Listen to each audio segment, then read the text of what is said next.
Hello mga katatay. Today's ganap videos is may interview tayo sa Business Bay. Kaya nagpa-load na rin ako ng bus card ko dito sa may malapit sa amin para hindi na ako papaload sa metro.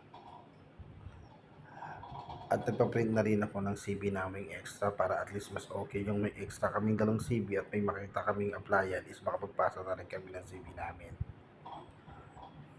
At lumabas na nga rin ako at sobrang init dito sa labas. Kasi alauna na kaya pumasok kami dito sa loob ng bus stop para hindi kami mainitan. At nakasakay na rin kami ng bus ng F12 papuntang Max. Mabilis kami nakarating sa Metro Max. Ayan. At naghintay na rin kami ng tren at parating na rin ang tren. Kaya nakasakay na rin kami agad.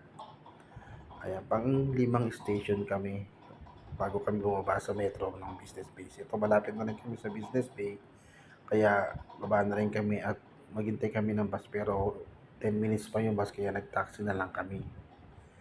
10 dirhams lang naman yung binayaran namin sa taxi, malapit lang pala. Ayan, dito na kami sa building ng Opal Building at dito ako interviewin.